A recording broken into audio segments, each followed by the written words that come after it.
ರೇಣುಕಾಸ್ವಾಮಿ ಕೊಲೆ ಪ್ರಕರಣದ A1 ಆರೋಪಿ ಪವಿತ್ರ ಗೌಡ ಹಾಗೂ A2 ಆರೋಪಿಯಾಗಿರುವಂತಹ ದರ್ಶನ್ ಇವತ್ತು ಮುಖಾಮುಖಿ ಆಗ್ತಾರೆ.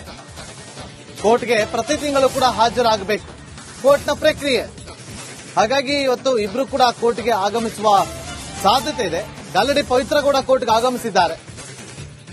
ದರ್ಶನ್ ಇನ್ನೇನು ಕೆಲವೇ ಕ್ಷಣಗಳಲ್ಲಿ 57ನೇ CCH ನ್ಯಾಯಾಧೀಶರ ಮುಂದೆ ಹಾಜರಾಗ್ತಾರೆ. ಕೆಲವೇ ಕ್ಷಣಗಳಲ್ಲಿ ದರ್ಶನ್ ಕೂಡ ಆಗಮಿಸ್ತಾರೆ. ಇಬ್ರು ಕೂಡ ಮುಖಾಮುಖಿ ಆಗ್ತಾರ. ಪವಿತ್ರ ಗೌಡಳನ್ನ ದರ್ಶನ್ ಮಾತಾಡಿಸ್ತಾರ ಅನ್ನುವ ಕುತೂಹಲ ಕೆರಳಿಸ್ತಾ ಇದೆ. ಜಾಮೀನಿನ ಮೇಲೆ ಹೊರಗಿರುವಂತಹ ಆರೋಪಿಗಳು ಪ್ರತಿ ತಿಂಗಳು ಕೂಡ ಕೋರ್ಟ್ಗೆ ಬರಬೇಕು. ಕೋರ್ಟ್ನ ಪ್ರಕ್ರಿಯೆ ಅದು. ಆ ಪ್ರೊಸೀಜರ್ ಅನ್ನ ಫಾಲೋ ಮಾಡಬೇಕು. ಇನ್ನು ಪವಿತ್ರ ಗೌಡ ಮನೆಯಿಂದ ತೆರಳುತ್ತಾ ಇದ್ದ ಸಂದರ್ಭದ ದೃಶ್ಯವನ್ನ ಇಲ್ಲಿ ಗಮನಿಸ್ತಾ ಇದ್ರೆ ನಮ್ಮ ಸ್ಕ್ರೀನ್ ಮೇಲೆ.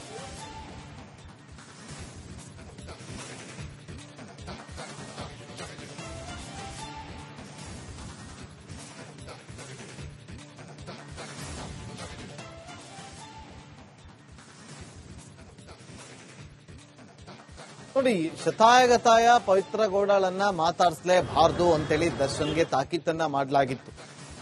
ಆಪ್ತರಿಂದಲೂ ಕೂಡ ಒಂದು ತಾಕೀತ್ ಮಾಡಲಾಗಿತ್ತು. ಪತ್ನಿ ವಿಜಯಲಕ್ಷ್ಮಿ ಕೂಡ ಯಾವುದೇ ಕಾರಣಕ್ಕೂ ಕೂಡ ಇಬ್ರು ಮತ್ತೆ ಮಾತಾಡಬಾರದು ಅನ್ನೋ ನಿಟ್ಟಿನಲ್ಲೇ ಒಂದಷ್ಟು ಬ್ರೇಕ್ ಹಾಕುವಂತ ಕೆಲಸವನ್ನ ಕೂಡ ಮಾಡಿದ್ರು. ಇವತ್ತು ಇಬ್ರು ಕೂಡ ಮುಖಾಮುಖಿ ಆಗ್ತಾರೆ, ಮಾತಾಡ್ತಾರ.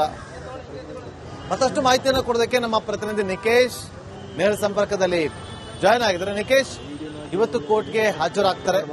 ಆಲ್ರೆಡಿ ಪವಿತ್ರ ಕೂಡ ಹಾಜರಾಗಿದ್ದಾರೆ. ದರ್ಶನ್ ಇನ್ನೇನು ಕೆಲವೇ ಕ್ಷಣಗಳಲ್ಲಿ ಕೂಡ ಹಾಜರಾಗ್ತಾರೆ. ಏನಾಗ್ಬೋದು ಇವತ್ತು ಕೋರ್ಟಲ್ಲಿ? ಎಸ್, ಖಂಡಿತ ನಾಗೇಂದ್ರ ಬಾಬು. ದರ್ಶನ್ ಈಗಾಗಲೇ ಸಿನಿಮಾ ಶೂಟಿಂಗ್ ನಲ್ಲಿ ಬಿಸಿ ಇದ್ದಾರೆ. ಇನ್ನೊಂದು ಕಡೆಯಲ್ಲಿ ಪವಿತ್ರ ಗೌಡ ಕೂಡ ಅವರವರ ಬಿಸಿನೆಸ್ ಅಲ್ಲಿ ಬಿಸಿ ಇದ್ದಾರೆ. ಬಟ್ ಆದ್ರೆ ಇಲ್ಲಿ ಬಹಳ ಪ್ರಮುಖವಾಗಿ ಕೇಳಿ ಬರ್ತಾ ಇರುವಂತದ್ದು, ಪ್ರತಿ ತಿಂಗಳಿಗೂ ಕೂಡ ವಿಚಾರಣೆಗೆ ಹಾಜರಾಗಬೇಕಾಗತ್ತೆ. ಕೋರ್ಟ್ ಕೂಡ ವಿಚಾರಣೆಯನ್ನು ನಡೆಸುತ್ತೆ.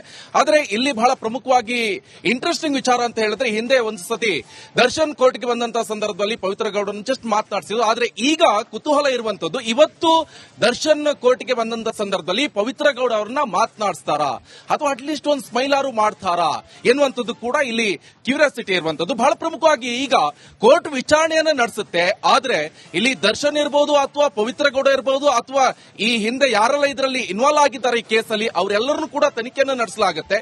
ಜೊತೆಗೆ ಇವರು ಎಲ್ಲರ ಮೇಲೂ ಕೂಡ ಪೊಲೀಸರು ಹದ್ದಿನ ಕಣ್ಣನ್ನ ಇಟ್ಟಿರ್ತಾರೆ. ಯಾಕಂತ ಹೇಳಿದ್ರೆ ಇವರು ಏನಾದ್ರೂ ಈ ಆರೋಪಿಗಳನ್ನ ಮೀಟ್ ಮಾಡ್ತಾರಾ ಅಥವಾ ಸಾಕ್ಷ್ಯನಾಶ ಮಾಡ್ತಾರಾ, ಇದೆಲ್ಲದ್ರ ಬಗ್ಗೆ ಕೂಡ ಕೋರ್ಟ್ ಇದ್ರ ಬಗ್ಗೆ ವಿಚಾರಣೆ ನಡೆಸ್ತಾ ಇರುತ್ತೆ. ಜೊತೆಗೆ ಪೊಲೀಸರು ಕೂಡ ಇದ್ರ ಬಗ್ಗೆ ನಿಗಾ ಇಟ್ಟಿರ್ತಾರೆ. ಪ್ರತಿಯೊಬ್ಬರ ಮೇಲೂ ಕೂಡ ಈಗ ದರ್ಶನ್ ಸಿನಿಮಾ ಶೂಟಿಂಗ್ ನಲ್ಲಿ ಬಿಸಿ ಇರಬಹುದು ಅಥವಾ ಪವಿತ್ರ ಗೌಡ ಬಿಸಿನೆಸ್ ಅಂತ ಹೇಳ್ಕೊಂಡು ಅಥವಾ ಬೇರೆ ಬೇರೆ ರಾಜ್ಯದ ಬೇರೆ ಬೇರೆ ಕಡೆಗಳಲ್ಲಿ ಪ್ರವಾಸ ಕೂಡ ಮಾಡ್ತಾ ಇರಬಹುದು. ಆದ್ರೆ ಎಲ್ಲ ನಿಗಾವನ್ನ ಪೊಲೀಸರು ಇಟ್ಟಿರ್ತಾರೆ. ಯಾಕಂತ ಹೇಳಿದ್ರೆ ಇನ್ ಕೇಸ್ ಏನಾದ್ರೂ ಹೆಚ್ಚು ಕಮ್ಮಿ ಆದ್ರೆ, ಆರೋಪಿಗಳನ್ನ ಮೀಟ್ ಮಾಡಿದ್ರೆ ಅಥವಾ ಸಾಕ್ಷ್ಯನಾಶ ಪ್ರಯತ್ನ ಪಟ್ಟರೆ ಅಂತ ಸಂದರ್ಭದಲ್ಲಿ ಈ ಜಾಮೀನು ಎನ್ನುವಂಥದ್ದು ಈಗ ಕ್ಯಾನ್ಸಲ್ ಆಗುವುದು ಬಹುತೇಕ ಖಚಿತ ಆಗುತ್ತೆ. ಆದ್ರೆ ಪ್ರತಿ ತಿಂಗಳು ಮಾತ್ರ ವಿಚಾರಣೆಗೆ ಬರತಕ್ಕದ್ದು. ಜೊತೆಗೆ ಕೂಡ ಪೊಲೀಸರು ಈಗಾಗಲೇ ಕೂಡ ಸುಪ್ರೀಂ ಕೋರ್ಟ್ ಕದ ಕೂಡ ತಟ್ಟಿದ್ದಾರೆ. ಇವರಿಗೆ ಜಾಮೀನು ಕೊಟ್ಟದ್ದು ಸರಿಯಲ್ಲ, ಸಾಕ್ಷ್ಯನಾಶ ಮಾಡ್ತಾರೆ ಎನ್ನುವಂಥದ್ದು. ಆದ್ರೆ ಸುಪ್ರೀಂ ಕೋರ್ಟ್ ಕೂಡ ವಿಚಾರಣೆಯನ್ನ ನಡೆಸುತ್ತೆ. ಆದ್ರೆ ಈಗ ಬಹಳ ಪ್ರಮುಖವಾಗಿ ಇಲ್ಲಿನ ಕೋರ್ಟ್ ಏನ್ ಮಾಡುತ್ತೆ ಅಂತ ಹೇಳಿದ್ರೆ, ಪ್ರತಿ ಕೇಸ್ ವಿಚಾರಕ್ಕೆ ಸಂಬಂಧಪಟ್ಟಂತೆ ವಿಚಾರಣೆಗೆ ಬರತಕ್ಕದ್ದು, ಬಂದು ವಿಚಾರಣೆಯನ್ನ ಹಾಜರಾಗಬೇಕಾಗತ್ತೆ. ಅದು ಬಿಟ್ಕೊಂಡು ವಿಚಾರಣೆಗೆ ಬರಲ್ಲ ಅಥವಾ ವಿಚಾರಣೆಗೆ ಬರದೆ ಇನ್ನೇನೋ ಕೆಲಸ ಇದೆ, ಬಿಸಿ ಅಂತ ಹೇಳಿದ್ರೆ ಹೇಳೋಕ್ಕಾಗಲ್ಲ. ಜಾಮೀನು ಕ್ಯಾನ್ಸಲ್ ಆಗುವಂತಹ ಸಾಧ್ಯತೆ ಕೂಡ ಇರುವಂತದ್ದು. ಆದ್ರೆ ಪ್ರತಿಯೊಂದು ಹಂತದಲ್ಲೂ ಕೂಡ ಪೊಲೀಸರು ನಿಗಾ ಇಟ್ಟಿರ್ತಾರೆ. ಯಾಕಂತ ಹೇಳಿದ್ರೆ ಬಹಳ ಪ್ರಮುಖವಾಗಿ ಈ ವಿಚಾರ ಎನ್ನುವಂಥದ್ದು ಸೆನ್ಸೇಷನ್ ಕ್ರಿಯೇಟ್ ಮಾಡಿರುವಂತದ್ದು, ಅದು ಕೂಡ ರೇಣುಕಾಸ್ವಾಮಿ ಅವರ ಹತ್ಯೆ ವಿಚಾರಕ್ಕೆ ಸಂಬಂಧಪಟ್ಟಂತೆ.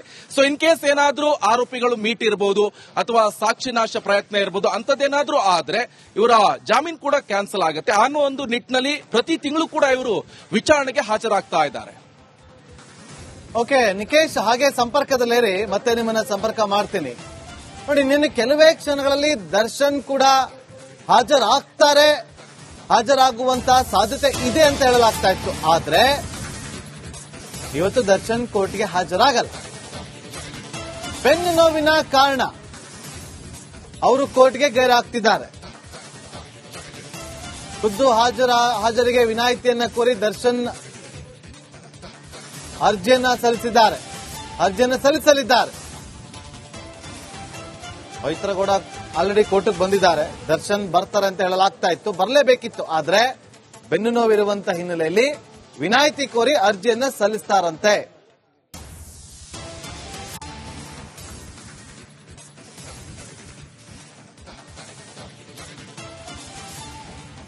ಎಸ್, ನನ್ನ ಸಹೋದರಿ ನಿಕೇಶ್ ಮಾಹಿತಿಯನ್ನ ಕೊಡ್ತಾ ಇದ್ರು. ನಿಕೇಶ್, ಇವತ್ತು ಕೋರ್ಟ್ಗೆ ಹಾಜರಾಗಬೇಕಾಗಿತ್ತು, ಆದ್ರೆ ವಿನಾಯಿತಿ ಕೋರಿ ಅರ್ಜಿಯನ್ನ ಸಲ್ಲಿಸ್ತಾರೆ ಅಂತ ಹೇಳಲಾಗ್ತಾ ಇದೆ.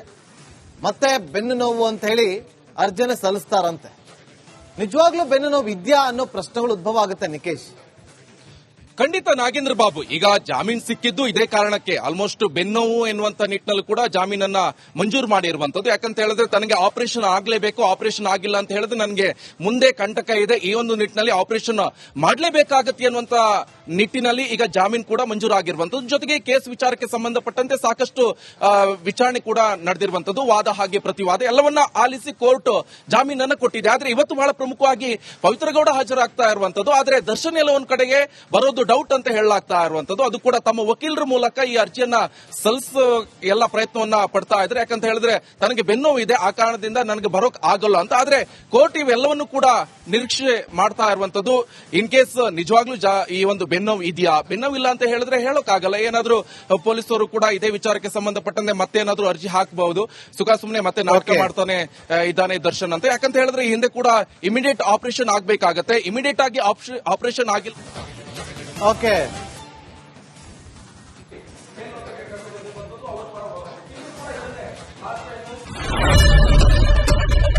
ಏನ್ ಪ್ರಾಬ್ಲಮ್ ಇಲ್ಲ ಏರಿಯಾದಲ್ಲಿ? ಏನ್ ಪ್ರಾಬ್ಲಮ್? ಏನ್ ನಿಮ್ ಪ್ರಾಬ್ಲಮ್? ಇದೆಲ್ಲ ಪ್ರಾಬ್ಲಮ್ ಐತಿಲ್ಲ ಹೇಳಿ. ಏನ್ರಿ ನಿಮ್ ಪ್ರಾಬ್ಲಮ್? ಏನ್ ನಿಮ್ ಪ್ರಾಬ್ಲಮ್ ಅಂತ ಹೇಳಿ. ಯಾರಪ್ಪ ನಗರಕ್ಕೆ? ಗಾಂಧಿನಗರ, ದಾಸರಹಳ್ಳಿ, ರಾಜರಾಜೇಶ್ವರಿ ನಗರ, ಚಾಮರಾಜಪೇಟೆ, ಹುಬ್ಬಳ್ಳಿ, ಚನ್ನಮರುತ್ತದ, ಮೈಸೂರಿಗೆ ಬಂದಿರೋದು. ಬ್ಯಾಡಗಿ ತಾಲೂಕಿಗೆ ನಾವು ಬಂದಿವ್ರಿ. ಸರ್ ಹೇಳಿ ಸರ್, ಏನ್ ಪ್ರಾಬ್ಲಮ್? ನಿಮ್ ಎಮ್ಎಲ್ಎ ಹೆಂಗೆ? ಏನೆಲ್ಲ ಸಮಸ್ಯೆಗಳು? ಏನ್ ಕಥೆಯಲ್ಲಿ ಬಂತ? ಯಾಯಪ್ಪ ಯಾವತ್ತೂ ಬಂದಿಲ್ಲ. 2 months ಇಂದ ನೀರಿಲ್ಲ. ಟ್ಯಾಂಕರ್ ಬರ್ಬೇಕಾದ್ರೆ ರೋಡ್ ಸರಿ ಇಲ್ಲ ಅಂತ ಯಾರ ಹತ್ರ ಹೋಗಿ ಹೇಳೋದಕ್ಕೆ ನಮ್ಗೆ ಯಾರು ಇಲ್ಲ. ಇಲ್ಲಿ ಕಿತ್ತೋದ್ರೆ ಏನ್ ಅಲ್ಲ ಹಾಳಾಗೋದ್ರು ಇದು ಯಾರು ನೋಡರೇ ಗತಿ ಇಲ್ಲ. ನಾವಿದ್ದೀವಿ ಅಂತಾರೆ. ಇವಾಗ ಯಾರು ಎಮ್ಮೆಲ್ಯೆ ಮಗ ಒಂದ್ ದಿವಸಾನು ಬಂದಿಲ್ಲ. ಫುಲ್ ಸ್ಟ್ಯಾಂಡರ್ಡ್ ಲಕ್ಸುರಿಯಸ್ ಬೆಡ್ರೂಮ್ ಐತ್ರಿ ಅದು. Taj west end tradition blue. Meeting ನಿಮ್ದು ಮೀಟಿಂಗ್ ಇಲ್ಲಿ ಮಾಡ್ರಿ. ಇಷ್ಟು ವರ್ಷ ಆಯ್ತು, ಇದಕ್ಕೆಲ್ಲ ಯಾರು ಸರ್ ಜವಾಬ್ದಾರಿ?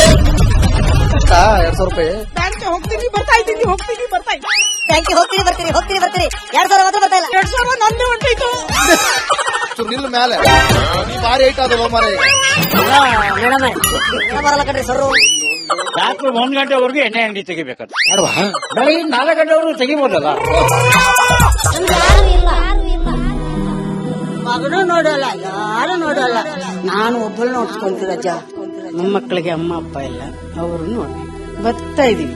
ದೇವರು ಬಿಟ್ಟಂಗೆ ಆಗುತ್ತೆ.